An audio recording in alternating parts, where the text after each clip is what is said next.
Hello everyone, myself Ashu Tyagi. Welcome you all to my channel Accounts Meet. I hope you all are taking good care of your health. So students, आज हम discuss करने वाले हैं 12th class जो बच्चे board appear करने वाले हैं फॉर द सेशन 2021-22 उसमें इनका revise syllabus, revise paper pattern किस तरीके से होगा। तो मैं बात करने वाली हूँ अपने सब्जेक्ट अकाउंट्स रिलेटेड। तो देखते हैं अकाउंट्स का पेपर किस तरीके से होगा इनका और सिलेबस को किस तरीके से डिवाइड किया गया है as per CBSE guidelines. Basically आपका पेपर अब बोर्ड एग्जामिनेशन 2 टर्म्स में डिवाइड हो गया है। आपके पूरे सिलेबस को 2 पार्ट में डिवाइड कर दिया गया है। 80 मार्क्स का जो आपका पेपर होता था अब वो 40-40 मार्क्स ईच 2 पार्ट में होगा, टर्म 1 टर्म 2। एंड जो प्रोजेक्ट वर्क था आपका 20 मार्क्स का उसको भी डिवाइड कर दिया गया है 10-10। टर्म 1 में 10 मार्क्स का प्रोजेक्ट एंड टर्म 2 में 10 मार्क्स का प्रोजेक्ट। तो मैं डिस्कस करने वाली हूँ सिलेबस। तो स्टार्ट करते हैं अपने सिलेबस के साथ।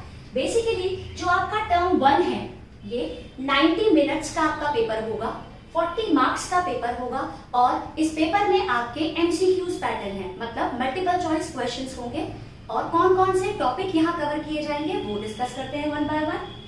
सो जो यूनिट 1 है अकाउंटिंग फॉर पार्टनरशिप फर्म्स, इसमें फंडामेंटल्स ऑफ पार्टनरशिप, मतलब पार्टनरशिप का क्या मतलब है, पार्टनरशिप डीड क्या होती है, पार्टनर्स के क्या राइट्स हैं, क्या ड्यूटीज हैं, पार्टनरशिप डीड अगर एब्सेंट है तो क्या प्रोविजंस लगेंगे, वो सारी चीजें with that PNL appropriation, guarantee, pass adjustment और गुडविल के सारे फॉर्मूले।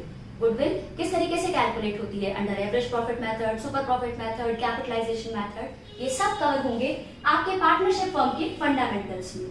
उसके बाद हमारा टॉपिक है change in profit sharing ratio.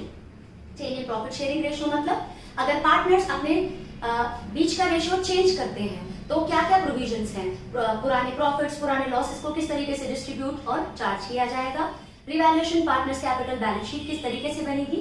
तो इस टॉपिक में ये चीजें कवर होंगी। एडमिशन ऑफ अ पार्टनर, नया पार्टनर पार्टनरशिप फर्म में एडमिट होता है तो उससे रिलेटेड सारे प्रोविजन एक्सेप्ट कैपिटल एडजस्टमेंट।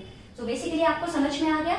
जो पहला पार्ट था अकाउंटिंग फॉर पार्टनरशिप फर्म, उसके 3 chapter fundamentals, change in profit sharing ratio and admission of a partner तो आपके टर्म 1 में इंक्लूड कर दिए गए हैं और टर्म 2 में remaining part that is retirement and death of a partner. अगर कोई पार्टनर पार्टनरशिप फर्म छोड़कर चला जाए या किसी की डेथ हो जाए तो वो चैप्टर आपका टर्म 2 में कवर हो गया है।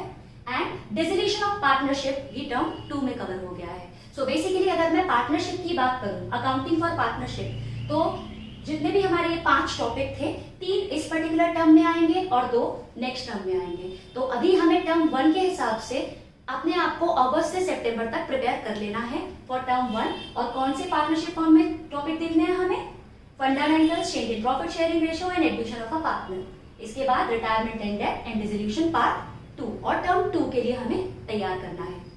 इसके बाद हमारी यूनिट आती है कंपनीज अकाउंट। तो कंपनीज अकाउंट में 2 यूनिट होती हैं, शेयर्स और डिबेंचर्स। तो शेयर टर्म 1 का पार्ट है और डिबेंचर्स टर्म 2 का पार्ट है।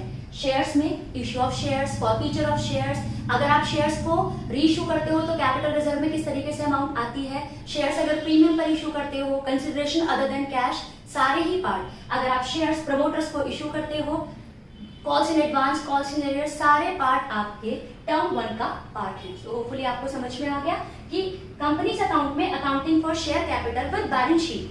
बैलेंस शीट कैसे बनेगी, शेयर्स अगर इश्यू होते हैं to vendors, to for consideration other than cash, और यू कैन से, या नॉर्मली अगर कंपनी शेयर्स इश्यू करती है तो बैलेंस शीट किस तरीके से बनती है वो भी अकाउंटिंग फॉर शेयर कैपिटल में आपको तैयार करना है। और एमसीक्यू के पार्ट पर ये बहुत इंपॉर्टेंट हो जाता है क्योंकि एमसीक्यूज में आपकी नॉलेज बिल्कुल पक्की होनी चाहिए ताकि आप करेक्ट ऑप्शन को बिना किसी हैजल के ऑप्ट कर पाए। ठीक, सो टर्म 1 में अकाउंटिंग फॉर पार्टनरशिप फर्म और कंपनीज अकाउंट होपफुली आपको समझ में आ गया, शेयर्स इधर और डिबेंचर्स इधर। ठीक, तो 18 मार्क्स का आपका पार्टनरशिप फर्म से आएगा टर्म 1 में, 12 मार्क्स का आएगा आपका टर्म 2 में। और एक अभी टर्म 2 की दोबारा बात करेंगे क्योंकि एनपीओ मैंने लिखा हुआ है तो उसकी भी बात करते हैं। अभी अब टर्म 1 को कंप्लीट करते हैं। बेसिकली पार्टनरशिप फर्म के ये 3 चैप्टर, कंपनीज अकाउंट का ये चैप्टर और फाइनेंशियल स्टेटमेंट जो आपका पार्ट बी है, उस पार्ट बी में आपको क्या प्रिपेयर करना है for term 1, financial statement of a company, statement of PNL, statement of balance sheet as per schedule 3 of companies act 2013। Company की बैलेंस शीट किस तरीके से प्रिपेयर की जाती है, उसके मेन हेड, सब हेड, उन सब के बारे में आपको पढ़ना है फॉर टर्म 1। और इसके बाद स्टेटमेंट ऑफ पीएनएल और स्टेटमेंट ऑफ बैलेंस शीट में कंपैरिजन कैसे करते हैं, कंपैरेटिव और कॉमन साइज स्टेटमेंट जो हम प्रिपेयर करते थे वो हमें तैयार करनी है फॉर टर्म 2। इसके बाद आपको रेशियो एनालिसिस के टूल्स और एक लास्ट चैप्टर जो आपको तैयार करना है फॉर टर्म 1 वो है रेशियोज। प्रोजेक्ट वर्क आएगा आपका 10 मार्क्स का। तो एक बार दोबारा से देख लेते हैं टर्म 1 क्या क्या। सो टर्म 1 में आपको पार्टनरशिप फर्म में fundamentals, change in PSR, admission of a partner cover करना है जो 18 मार्क्स की वेटेज रखता है। Companies account, accounting for share capital जो 12 मार्क्स की वेटेज रखता है। एंड पार्ट बी में आपको एनालिसिस ऑफ फाइनेंशियल स्टेटमेंट में कंपनी की बैलेंस शीट, मेन हेड, सब हेड और रेशियो एनालिसिस एक चैप्टर जो 10 मार्क्स की वेटेज रखता है वो कवर करना है। टोटलिटी ये 40 मार्क्स का पेपर आपका 90 मिनट्स में होगा और एमसीक्यू पैटर्न इसका होगा। इसके साथ प्रोजेक्ट वर्क आपका 10 मार्क्स का इसके साथ इंक्लूड होगा। अब बात करते हैं टर्म 2 की। सो टर्म 2 में आपका पार्ट ए में सबसे पहली यूनिट आएगी accounting for non profit organisation.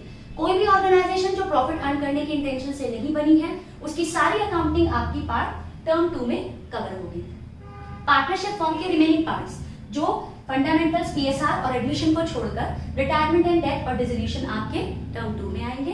Companies account का शेयर टर्म 1 में आ गया तो बचा हुआ डिबेंचर, डिबेंचर का issue, consideration other than cash के लिए issue, debenture issued as collateral security, ये सारे पार्ट आपके कंपनीज अकाउंट के डिबेंचर्स में टर्म 2 में कवर होंगे।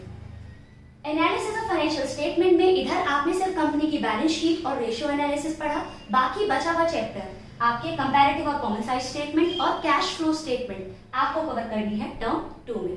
विद दैट आपका प्रोजेक्ट वर्क आएगा। सो होपफुली आपको अच्छे से समझ में आ गया है कि revise paper pattern 2021-22 board examination for class 12 में अकाउंट्स का सिलेबस में टर्म 1 और टर्म 2 में कौन कौन सी यूनिट में से कितना कितना कवर होगा। ये सारे टॉपिक मैं अपने यूट्यूब चैनल पर ऑलरेडी अपलोड कर चुकी हूँ। आप इन वीडियोस को गो थ्रू कर सकते हैं ताकि आपके ये सारे कॉन्सेप्ट अच्छे से क्लियर हो जाएं। विद दैट अगर आप कोई भी टॉपिक रिलेटेड चाहते हैं कि मैं और वीडियो अपलोड करूं या आप चाहते हैं कि इस पर्टिकुलर टॉपिक के और क्वेश्चंस मैं आपको समझाऊं तो आप वो भी अपने सजेशंस मुझे कमेंट बॉक्स में लिख सकते हैं। So if you find this video fruitful तो इसको लाइक और शेयर कीजिए। अगर आप मेरे चैनल पर नए हैं, अभी तक मेरे चैनल को सब्सक्राइब नहीं किया है, then do subscribe my channel too and don't forget to press the bell icon so that you can get the notifications of my latest update. Thank you so much for watching.